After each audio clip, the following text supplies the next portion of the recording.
Okay, here we are.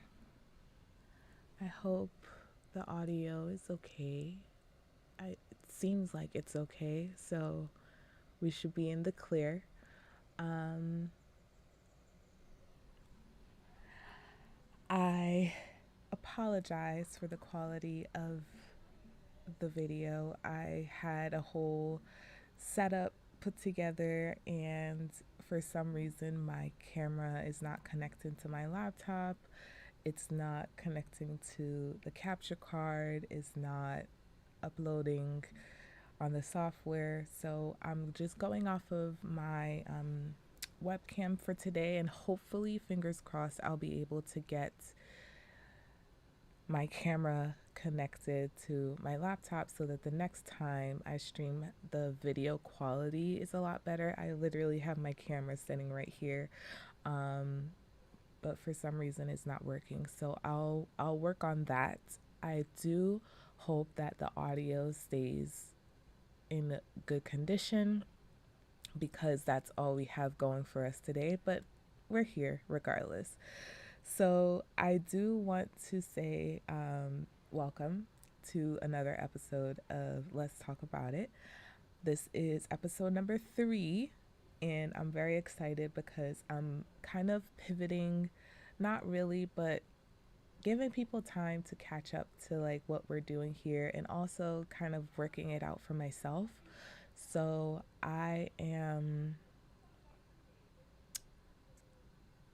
you can say I am kind of trying out different ways to connect with you. And so this is just another way for me to do that. But I figured I could use something that's already out there for us to kind of use as reference, and as we warm up to each other, me to you, you to me, we're going to open up a little bit more naturally. We're going to see how we kind of groove with each other. You guys will get to know me as a person, and because it is now visual, you'll get to see how I react to things in real life. I do want to put a disclaimer out. I live in Brooklyn, and it's getting warmer out. So, of course, people are going to be outside. I have very noisy neighbors. And so, if you hear them at any point, if you hear like a loud scream, they're currently outside. So, I know that they're going to be loud. But if you hear any of that, I will do my best in post production to lower the background noise. But just know that if you hear anything random or auspicious, just know it's my neighbors. Um, So, yeah, this is Let's Talk About It. I'm your host, Chelsea, and I am ready to just get into this. I don't want to waste any more time. I don't want to leave the door open to any other technical issues that may come up. And so, And so let's just get right into it. So, basically, what I'm going to be doing with this episode, kind of to kick things off, is to use one of the sources that I am familiar with and I usually go to for just random stuff when I'm feeling bored and I just want to read stuff. So, I'm using Reddit. And if you don't know about Reddit, Reddit is an open forum for people to kind of create. It's kind of on both sides. You can create communities where you just create spaces for people to be able to come in and either ask for advice, just say something that's weird. Some people put funny posts, some people put um, just like there are groups for getting together, being social. It's an open forum. And so on the creative side, you can, like I did, create a community where you can have certain posts in that community and you can have open discussion about them. And I have created one of those for Let's Talk About It. And so if you are interested in that, there I will put it in the description, the subreddit for our community, but anyone can really go on Reddit to read the stories that are on there.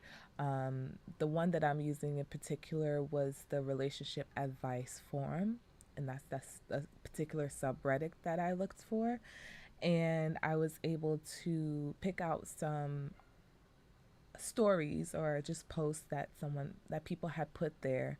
Um, so I picked out certain ones that I wanted to kind of touch on, whether they were interesting, they caught my eye. A lot of them I didn't actually read the full thing. I only went off of the title because the title alone caught my eye. Um, and some of them I did read. So as we go through them, I'll be kind of getting myself familiar with it, and you'll be able to see my live reaction and kind of get my response to it. Um, but I just wanted to kind of give that disclaimer so that if anyone is curious about what I'm talking about or where I'm getting it from, it's from Reddit. And until, us as a community, we have more stories to tell, I'll be able to incorporate those as well. But why not just use whatever's out there already? So let's do it. Again, I have all of these, sorry, I have all of these posts within the Let's Talk community forum. So I think what I'll also do is kind of go back in my spare time and comment on the posts. But for right now, I'm just going to do um, my reaction to it. So let's get into numero uno. I'm not going to go through a whole lot of them, but I just want to get things started. So the first one says, and this is the title of it, and I just want to put a disclaimer, a lot of this content will be 18 and older. And so if you are someone who's younger than 18,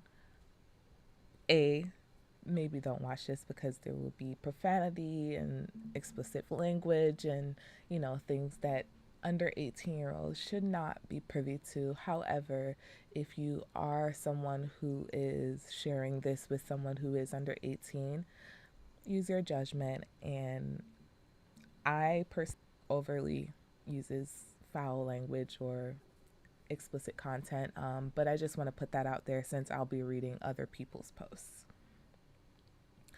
So, post number 1.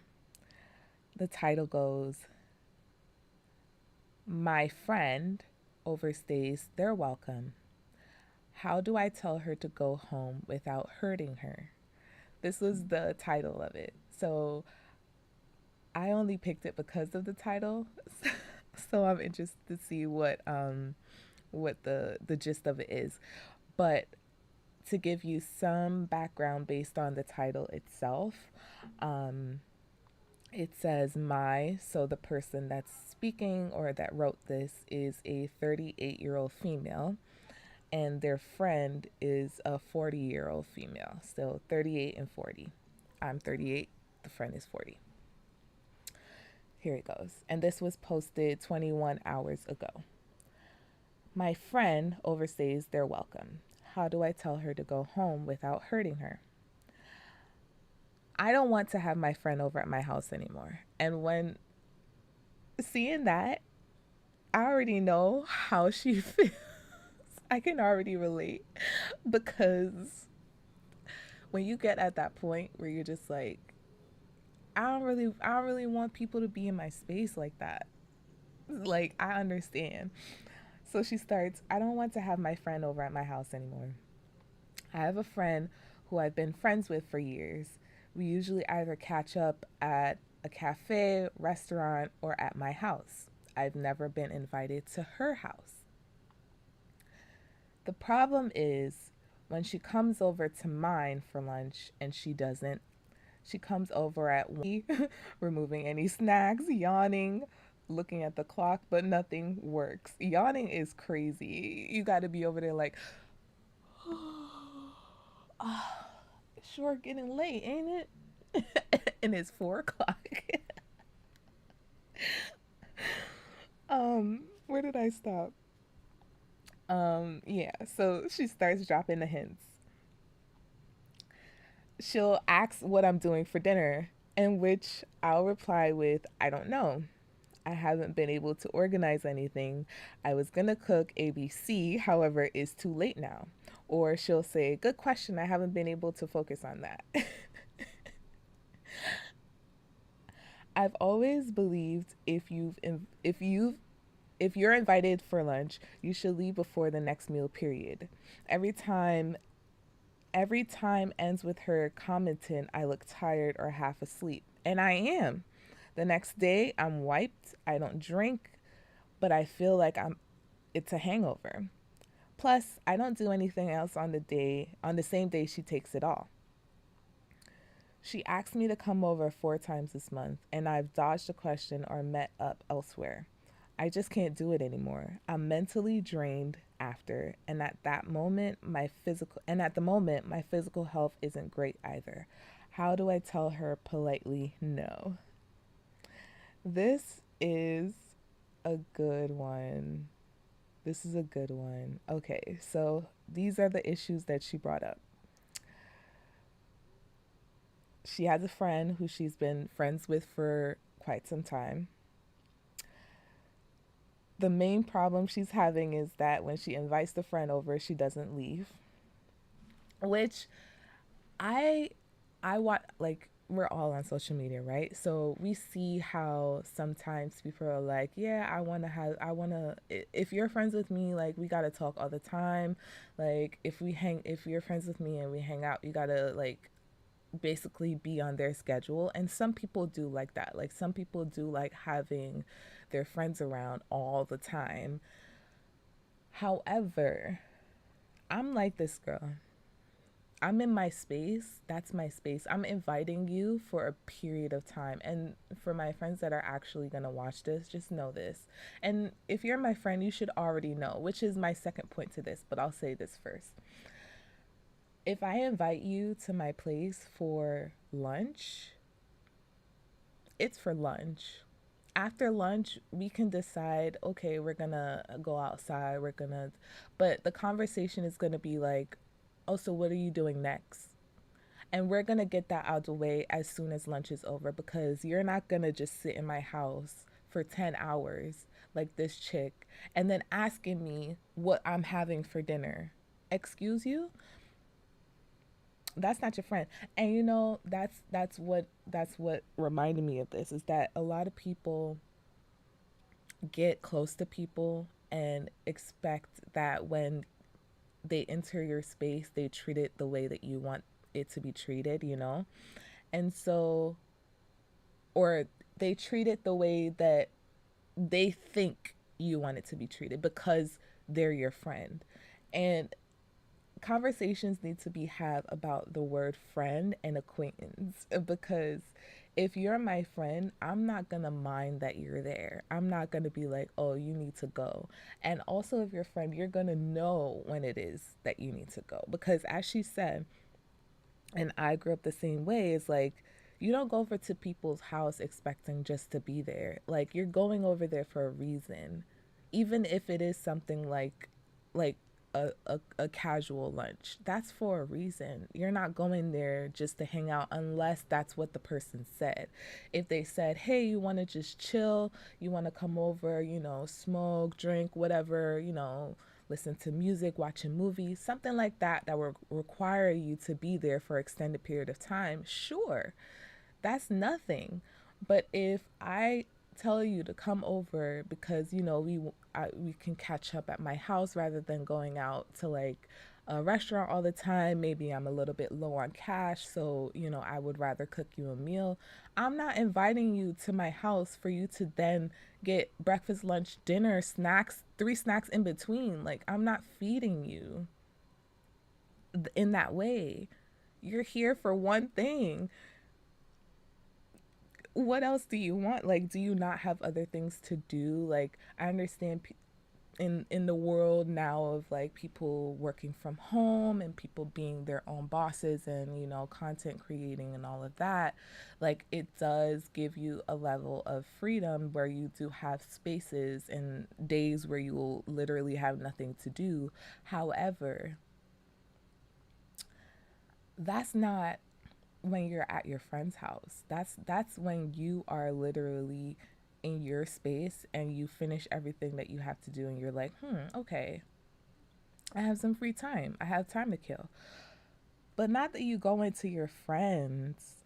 You might as well, to the person that wrote this, she might as well just stick to the restaurants because your house is supposed to be your safe space. If you feel like you can't invite someone that's going to respect that space over to your place, then you shouldn't think twice about inviting them over, because then you're putting yourself out of your comfort zone to accommodate someone else that's not being accommodated to you in your own space. Like, that doesn't add up for me. And that's going to be my advice on that. It's like, if you have a conversation after the fact, so let's say this person, let's say for whatever reason she sees this video, right? And here's the advice, and then decides to herself, tomorrow I'm going to talk to this friend and make sure that we're on the same page in terms of how we're spending time together, because I feel like I'm drained after, which is another thing. I feel like I'm drained after, spending all day, accommodating or catering to you as a guest of my home, when it really was only for a certain period of time. And a lot of people are not comfortable having those conversations, but I am. So I will definitely advise for that person to say, hey, like, I understand that, we are using this time to catch up, and, we have been friends for a long period of time. However, I want to make it clear to you, or just to, put it out there, that there needs to be a time limit to the amount of time that's being spent, because if that's not if that's not being said, then you're going to be put in this position all the time where someone is not reading the cues that you're putting out there for them to be able to come to that decision on their own. And you're going to end up having to be that person that now they're going to be like, well, why didn't you say something sooner? Because, people love saying that. Well, why didn't you say that? Why didn't you talk to me? Why didn't you tell me that, I couldn't stay there for. Because I was not trying to hurt your feelings, but now that you're pushing me, and that's also why I feel like she's also doing it, because you're not setting that boundary and telling her, like, I understand you want to hang out. I do have the days where I have a lot going on and I can't find the time to just hang out with you, even though I do want to do that. Like, I do cherish the friendship and want to, foster the friendship. I just don't have the time. And if I do, I can only dedicate a certain amount of time on that day, so that at the end of the day, I'm getting my stuff done and we're getting the time in. But if you're just allowing someone to just suck up your time, we're seeing this a whole lot in the climate right now, of people using people's energy for their own benefit. You're feeling drained at the end of a visit from a friend. You're getting the opposite effect of what that visit is supposed to do. That visit, you're always, if you're close to someone and you're cherishing a relationship with that person, or like that's a relationship that you do cherish and appreciate, that the feeling that you have around that person will make you feel so much better, and you'll almost be giddy off of that energy, because it's an equal exchange. But because you're coming out the day after feeling like you have a hangover and you don't drink, and she's trying, and this was posted 21 hours ago, that was yesterday, so she's trying to meet 4 more times this month, on May 22nd, on May 21st. No, that's too much. She said it herself. I'm mentally drained after, and at the moment, my physical health isn't great either. Like, you're putting yourself in harm's way to be accommodative to someone who isn't even doing the same to you. Yeah, that it's a no. Once a month. Once a month. You guys can talk. You guys can talk on the phone, FaceTime, whatever the case may be. Still do the outside meetups to go to like a cafe, museum, do some fun activity, do something outside of the house, but keep the interactions indoors at a minimum so that that person knows like, hey, these are the steps that needs to be taken for me to be comfortable in this space. And I'm not just saying that for you to just start moving crazy, because that's a little fake. I'm saying have a conversation where you establish boundaries, and going forward, do things that highlight the boundaries and lets that person know that you're serious about those boundaries. And these problems should be minimized. I really do think so. I think this is just a issue of not really having communication between friends, and that's fine. It happens. That's why a lot of people go in and out of relationships with friends, is because there isn't that open line of communication sometimes, and sometimes it's just because people don't know how to say what they need, and that's okay. Just hope that you don't stay that way for very long, because that's how people walk over you. Next thing you know, she moving in. Nope. No, ma'am. All right. Let's go to the next one. Okay.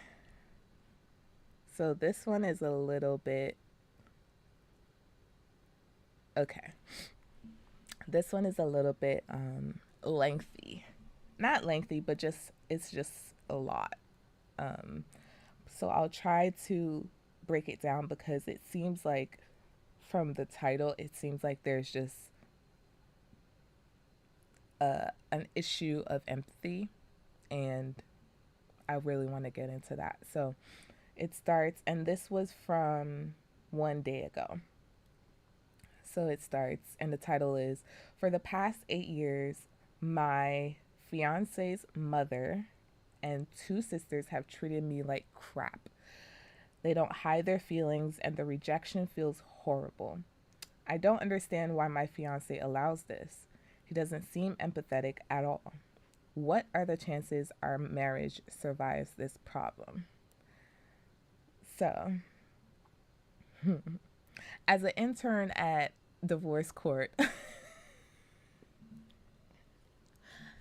I'm just kidding. I'm not an intern at divorce court, but I watch that a lot.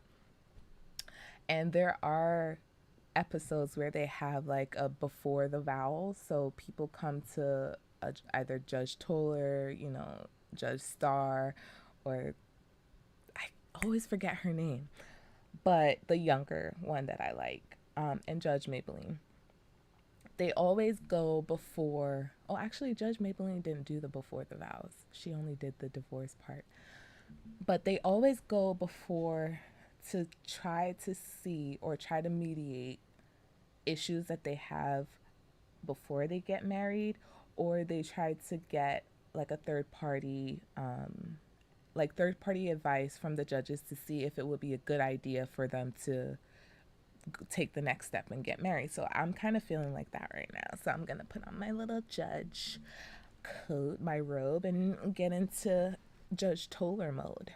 She's my favorite. So the post goes, my fiance's parents got divorced about 10 years ago, a few years before we met. His dad had cheated on his mom with one of his friend's moms. Whoa.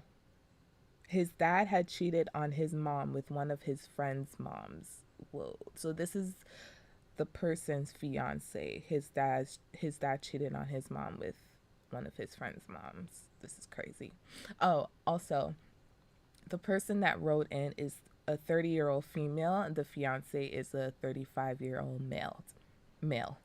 Male. Ever since his mom and older sister, ever since his mom and older sister didn't have a relationship with the dad.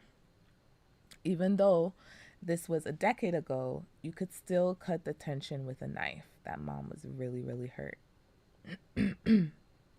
As she should be. You cheated on her. His mom and two sisters have always had a bad attitude, super quiet, cold, and judgmental whenever they're around me. No matter how I've tried to bond with them over the years, it has always it has always been criticized and rejected. I'm at a point now where I'm questioning why my fiance doesn't seem let down by them for being so obvious with their dislike of me. Why can't they be fake at the very least? That's crazy. They're allowed in it, and I don't know what I've done to deserve it. It feels like I'm being bullied. At least if there was a reason, we could resolve and move forward. He says he's asked what the issue is before and received a mixture of explanations, but never anything direct. Most recently, he visited, and when he brought up the wedding with his family, they changed the subject. I've been telling myself for too long that my fiance is the way he is because he grew up in a family where they had to walk on eggshells or risk being shunned or excommunicated. That'll do it. He started therapy a few months ago and has been more vocal with me about their neglect. I feel so bad for him that this is his family dynamic, and I want to be respectful. But I also feel bad for myself, marrying into a family where they want nothing to do with me and won't explain why. My parents both had cancer when I was young, and my dad died when I was 17. Oh, my condolences. That's hard. Both of your parents had cancer? Wow. I always dreamed of my in laws being the extended family of my dreams, and the disappointment is overwhelming. That's the thing about those types of relationships. It's like when you don't have your own family to kind of go to in those moments where you're supposed to be your happiest. You're getting married, you find the love of your life, like you're joining families, and one, you don't have your own family because of, tragic losses. Um, and then two, your in laws or the family that you're marrying into don't seem to want to have you around. That's a tough situation to be in. I don't know how our marriage can survive their rejection or my fiance's solution of just moving on and forgetting about it. We live on the other side of the country, so don't see them often, but our wedding is in 3 months. Hugs to anyone who's been in this situation before because it's very difficult and emotionally draining. I can tell it's emotionally draining. From that post, it sounds that way. It took my energy from reading that. So a couple things. The parents got divorced because of the dad's misconduct. He cheated. And I think that because that happened and the mom and the sisters don't have the relationship with that dad, maybe the fiance doesn't even have that same relationship with this dad because it seems like everyone is kind of like doing that thing where we don't like them, so no one else better talk to that person. And if you talk to that person, if you like that person, if you have any sympathy for that person, you ain't shit and you get cut off. And I really do think that that's how it is. But it also seems like they just have like a wall up for anyone who isn't them. So the fact that the dad cheated with someone who would have been considered a close friend with, the fiance friend's mom, like they would have had to know that family. And that's another like stab where the person who your spouse is cheating with, you're just like, well, there's a whole conflict that happens. And so with the mom and the sisters, I'm sure the mom turned to the sisters to find comfort and to kind of like get the frustrations and the anger out, and that caused them to put up this wall against new women in their life because, that one man that was supposed to be the man of the house, he deserted his post and went outside of the bounds of, the mom and his marriage. And so they may be jaded. They may be really jaded. And for the lady that's posting this, you have to make a decision for yourself whether or not you're willing to be patient in that, because it is going to take some patience for them to be able to welcome you in that space. They're not just gonna get over it. They're not just gonna see your kindness and say, she's being nice, so let's be nice to her. They're not gonna say that, because if they're super quiet, cold, and judgmental as it is, that's not gonna change in overnight. That's not gonna change in a snap. That's gonna take some time for you to change, and if that's something that you want to change within them and build within them, but for your own benefit of that relationship, not because of your fiance, your husband going marrying into that family, you have to decide if those are people that you genuinely want to build relationship with. And if it is or is not, that's a conversation that you would need to have, either with your therapist, preferably with your therapist, so that you can be as honest as possible, but then also with your partner and the person that you're contemplating going into a marriage with. I will say, um, when, sorry, when guys are in that situation where they're kind of outnumbered, I guess you can say, with the female male dynamic. He has two sisters and a mom who've all they all have this thing against a male. He has to find common ground with them. And so what he may not be doing is trying not to rock the boat, where he is bringing things into contemplation for them where they've already kind of like made up their mind. So it all in all, from his side and from the person that posted this from her side, it's going to take patience. And even though that divorce happened before you guys got together, there's nothing that you can do to change their mind about that. Essentially, like, if you really think about the fact that this is a situation that happened before you came into it, you came into the family, into that situation, you're coming into this situation is not going to automatically make it better. That's still a situation that has to be figured out, so that going forward they can move on. But they can't do that if they're not comfortable talking to each other about it. So that may be your angle of getting in, um, giving them space to be comfortable to talk to you and not necessarily pushing yourself onto them. Again, this is a decision that you have to make if that's something that you want to do, if you want to invest that amount of time into a potential marriage, not just with your person, but with his family.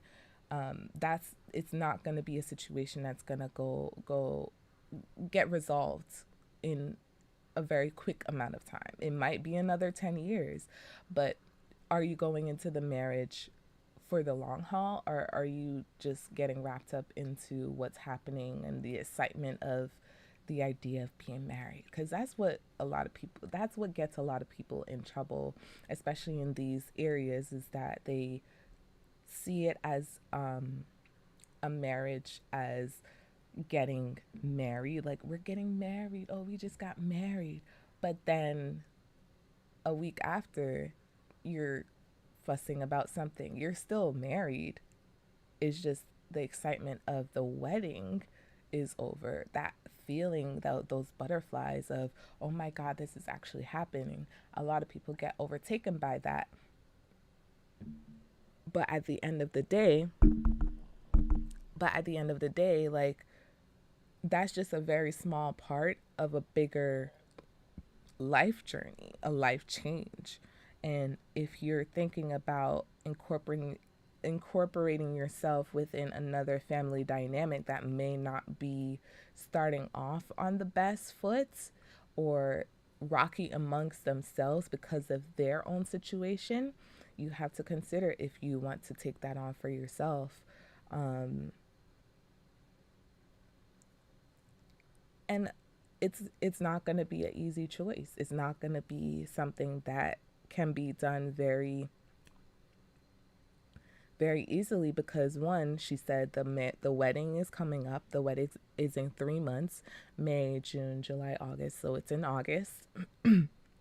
They don't see each other very much because they live on the other side of the country. So it's like, how are you guys even communicating in the times where you need to? Because what else are you going to be able to do if you're not able to communicate, right? And yeah, all you're going to be left with is that feeling of being overwhelmed, because you're contemplating a whole lot of things on top of figuring out a wedding. I have a friend right now who is getting married in next year, January, February of next year, and she's stressed out right now. So I can only imagine the level that you're at 3 months out and having to deal with all of this. And thankfully, the fiance, is making steps to go to therapy so that for himself, he's getting the help that he needs, and finding better ways to communicate with his own family. But again, these things are all going to take time. They're not going to happen right as soon as you bring the issue up. It's going to take time, and you're going to have to work on it. And so I wish you the best, love.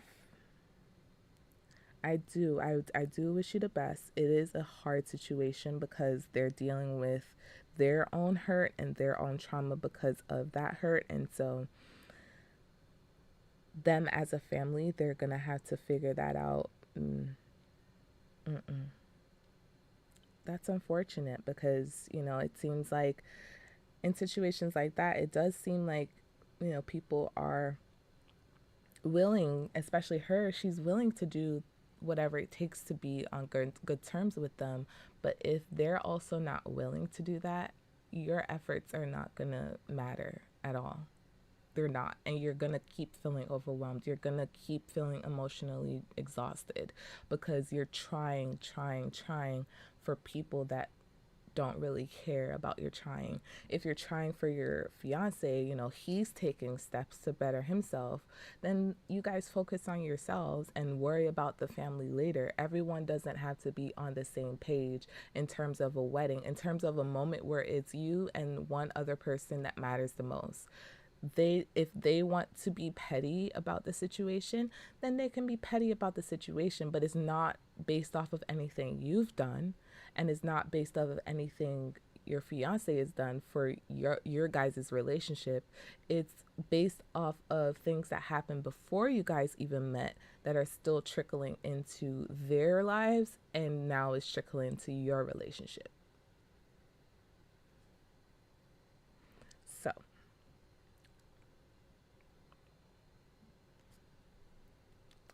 next. All right. So let's get into this next one.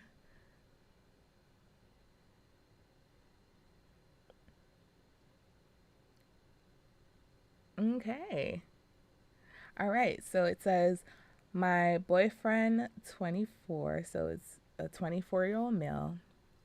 So my boyfriend and I plan to buy a house, and he wants his family to live with us too. Question mark. So boyfriend is 24, girlfriend is 24, same age. And this was posted 11 hours ago. So it says, it's a complicated situation, but my boyfriend's mom has the need to move out. She's a homeowner. She's a homeowner. He's got two siblings, ages 12 and 18. Okay, let me start this over because the way that it's a complicated situation, but my boyfriend's mom has a need to move out. She's a homeowner. He's got two siblings, ages 12 to 18. We talked and figured it would be best to move out and us two buy a house together. However, his mom and siblings would come along too because for safety reasons they have to move out. His mom is in her early 60s. However, she's doing pretty good for her age. I just realized that them living with us is a lifelong commitment. She'd live there for the rest of her life, and his siblings, I don't know for how long, but it could be 10 plus years. Sure will. Now I'm thinking if we have kids, where do they fit? Now I'm thinking if we have kids, where do they fit if we already have a full house? Also, the idea of never getting to experience buying a home with a partner and just the two of us living together makes me sad.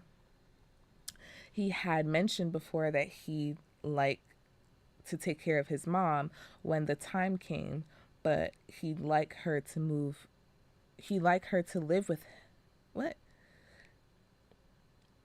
He had mentioned before he had mentioned before that he'd like to take care of his mom when the time came and that he'd like her to move with him. But now it looks like it'll always be the three of us under the same roof. And although she's a nice lady, I feel like it isn't fair that we never get to experience adult life by ourselves. How should I approach this situation? Y'all are 24 years old, both of you. Not married, buying a house. Moving the family in at 24. Not a good idea. Not a good idea. For so many reasons. And she put all of the reasons that I say is not a good idea in this post. So I know she knows that she should not be doing this. Like everyone that ever puts anything on the internet already knows what they should and shouldn't do, especially when they're asking for advice. But I get that, you need someone else's hearsay, but don't do it. Don't do it. You're not married. One, not married.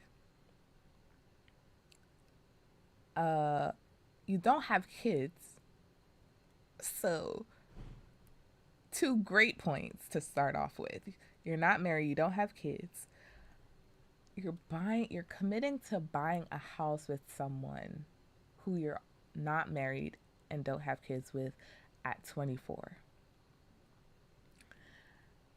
Moving in with the family because the mom has to move out, which doesn't make sense because it says that she's a homeowner, but they're apparently moving out because for safety reasons they have to move out. They don't have to move out and move in with you.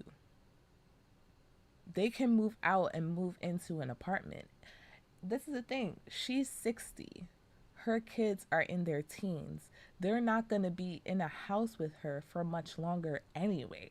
So why commit to buying a house with your boyfriend and his mom for the idea of you guys to all be living together at 24?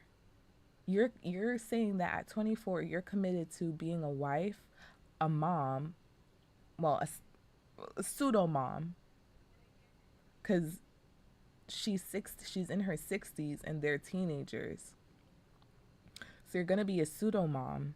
You're gonna be a caretaker for her at some point because, like she said, I don't know for how long, but it could be like, well, no, she said, I just realized that them living with us is a lifetime commitment. It is. You're agreeing to getting married without having the marriage, the proposal, engagement, marriage, union with your boyfriend. You're getting into this just because these things are happening, you have a say so. You can say at any point, stop. Things are happening really fast. I need a moment to think about this. And after you think about it and you really have the conversation, well, you really think it out for yourself whether or not you want to or not. Um, have the conversation with your boyfriend, because you guys, like, I need young people within this age range, at least, to commit to having experiences in life rather than commit to settling down and taking on these huge responsibilities. That's a big responsibility, not just to have people in your house that you're kind of responsible for, but you're responsible for the household, the house over your head. You're going to be homeowners. At 24, I'm definitely sure you're splitting the bills. There's no one 24-year-old that's going to be paying for everything out of pocket for five people that are living, and also on top of it owning a house, not even just paying rent but owning a house. Home ownership in itself is hard. I would take a step back. If they decide to go the route of home ownership for their family, that's a different situation. That's something that you can kind of, wrap your head around a little bit more, because they're still being their family unit and you're still being the girlfriend that gets to come into the family unit. But in this situation, you're making a family amongst all of you, all five of you. So you're wrapping yourself up into that. And if that's something that you're not ready for, well, it's not going to go anywhere productive, and then that family unit is going to start crumbling. So now you're making something that's going to decay with time. Make the decision now to cherish and preserve what you already have that's good, and work on the stuff that needs to be worked on, because at the end of the day, they might be in a bigger rush to get that roof over their head because of the safety reasons why they have to move out of that home. But you may not be in that same level of urgency to commit to something that huge. So with them being at a different level of urgency, take that step back. And they should never have an issue with you doing that. If there's an issue with you doing that, then your part to play in that whole thing was calculated at too high of a risk. And if it's risky for you to say, no, I'm not going to do that, and that puts them at a detriment, it's even, that's an even bigger problem. Because at the end of the day, that mom is a parent, period. That mom is the parent that has to make the decisions for her kids. And it's not your decision as a 24-year-old girlfriend of her son to commit to something that huge for the benefit of keeping stability within their family. That's not your family. If you decide to marry into that family, then obviously that's another conversation.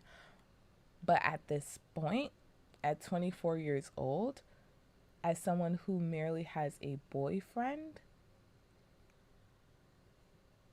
don't do it. Don't do it. I'm just saying, that's just my piece. Don't do it. That's real risky. That's very risky. And you don't want to put people, and this is on both sides. I don't want for them to take advantage of her and put her at a detriment where she's in the, like, I'll say this again and again. I see this all the time on divorce court, where someone goes into the situation thinking that they're going to get a different outcome because that's what someone had promised to them, or going into the situation they, thought the outcome would have been different, or different, yeah, the outcome would have been different. And that's understandable. But if you have a chance to hit pause and try to map out as many possible outcomes that you can see yourself being happy in. If it's not something like this, don't do it. And that's all. Like, people need to trust their intuition a little bit more instead of seeking outward.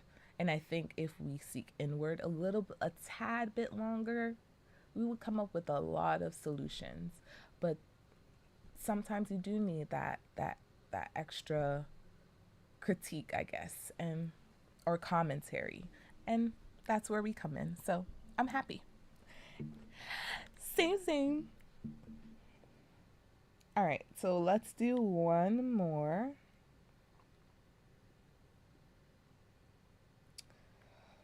Aw, man. All right, let's save that one for next time. Yeah, that's a long one. So let's save that one for next time. I'll keep that in mind. Mm, mm, mm.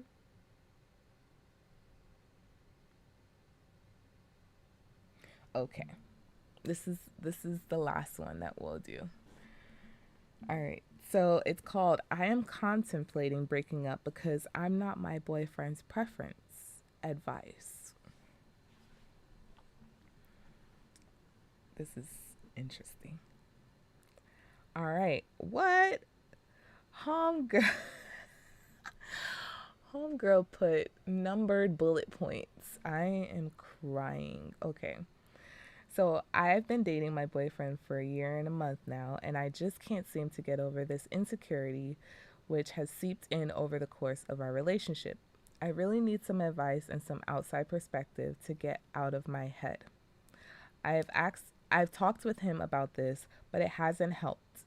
For context, my boyfriend is Middle Eastern and so am I. We both have dark eyes and hair and we have similar skin tones. In the winter, I am quite pale, so is he. Over the course of our relationship, he has said things, and I have come to know things about his dating history, which made me question whether or not I am his preference or type. To sum it up, she goes into the numbered bullet points. Number one, on our first date at the cinema, there was a little girl in the movie with very curly hair, and he jokingly said that our child will grow up to have similar hair. I don't have curly hair though.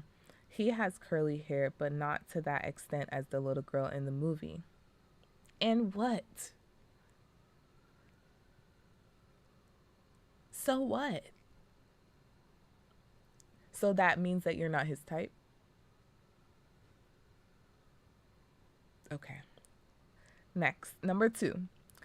Telling me on the second or third date that his ex was a very beautiful half Dutch Antillian. Okay. It took a minute. Antillian woman, Caribbean. Okay. Slight red flag. Number two. Number three. Told me he finds Alicia Keys more attractive than Kim Kardashian. And I don't know that person. It's a Dutch celebrity because they put it in parentheses. The latter two have The latter two both have dark hair, eyes, and lighter skin with high contrast like me, as opposed to Alicia Keys, who has very curly hair, more tan skin. Number four, saying that I would have been more beautiful if I had been more tan. He told me he meant I looked better with a suntan. Okay. Number five, he had the biggest crush in his life was extremely, or, okay, he had the biggest crush in his life, slash, was extremely in love with a half Algerian Somali girl when he was 17. He told me. This is a whole 10 years later. Okay, he is 27. He told her that when he was 17, he was in love with or had a crush on a half Algerian Somalian girl. So what she's getting at without saying is that he's into darker skinned women. Because she keeps saying, oh, the kid with the curly hair, or he likes Alicia Keys who has curly hair, or sorry y'all, my allergies has my nose so itchy. Um, saying that I would be more beautiful if I had been more tan. Like, these are all subliminal hints to where she feels like he has a type, but I don't know. So let's keep reading. He number 6. This is point number 6. It's 7 points. Let me just say that if I lose anybody, it's 7 points. So 7 number 6. He dated another half Dutch. I don't know that word. Okay, so he dated another half girl, half girl, as fits the physical characteristics of the other women he has told me about. He has made comments here and there where he would say that mixed people are beautiful.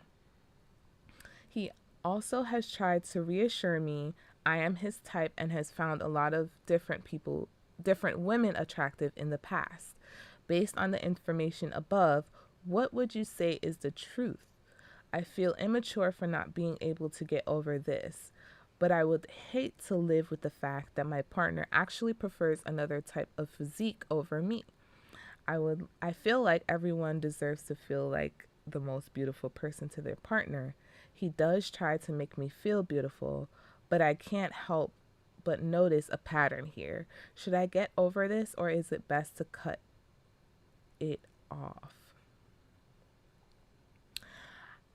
I think that there are things that she has said in this post that makes me believe that it is her insecurity that is taking in, not that there's things that he has been doing, because he's not doing anything. He's just giving her background on, like, they're dating. You're getting to know this person. He's going to tell you everything every question you ask him about his past dating life. It seems like he's answered honestly.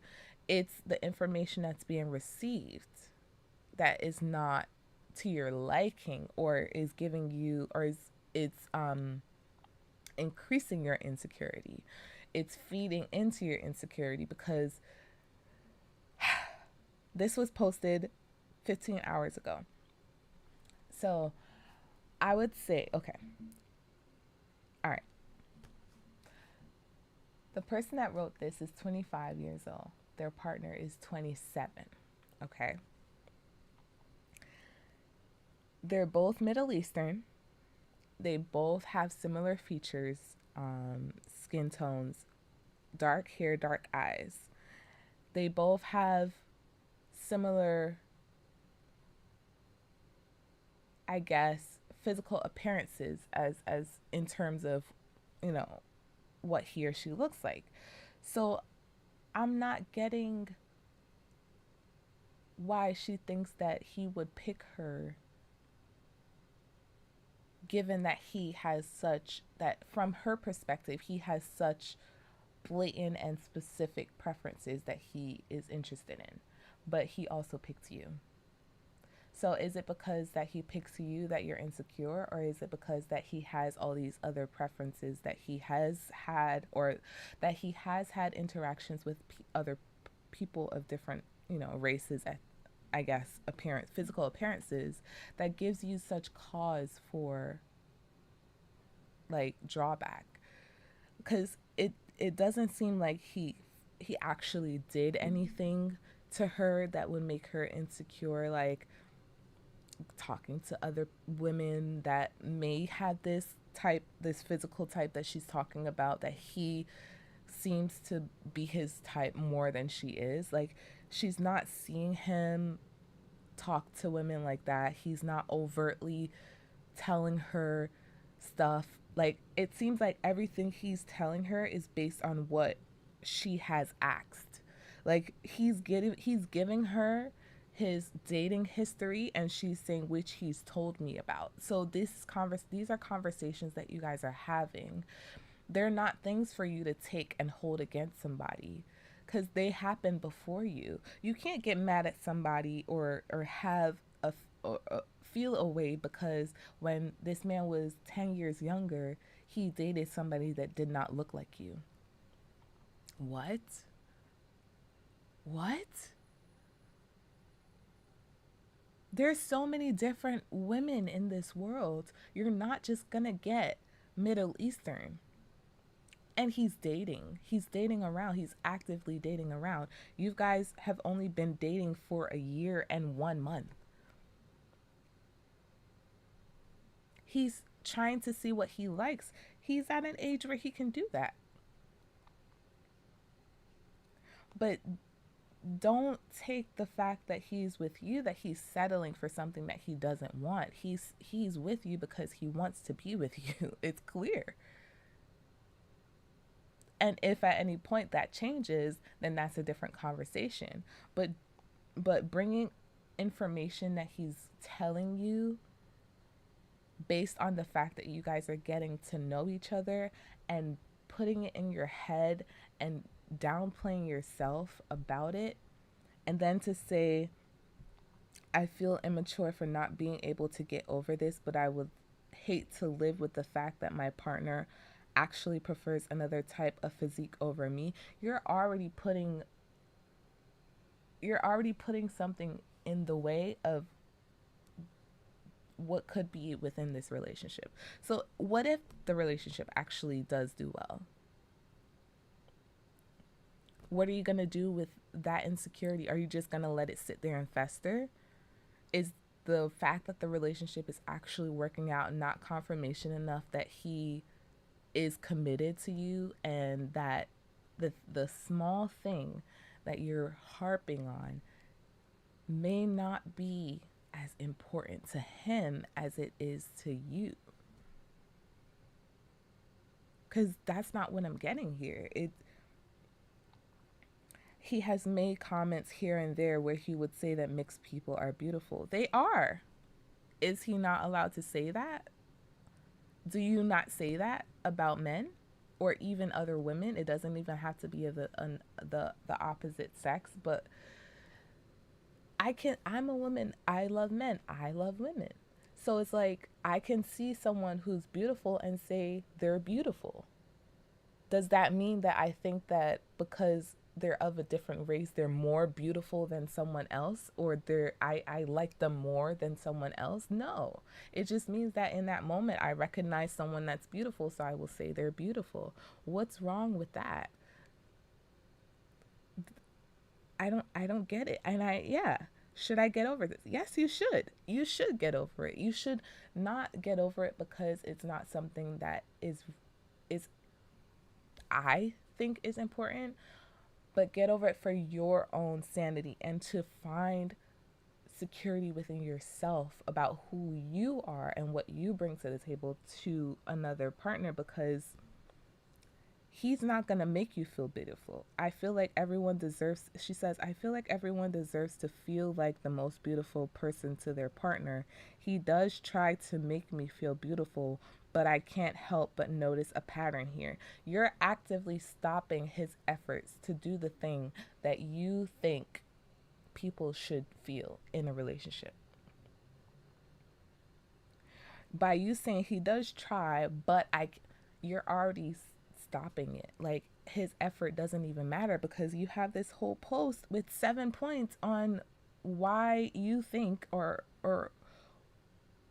yeah, on why you think that he has a particular preference or type that does not align or equal you. I think this is all in your head, honestly.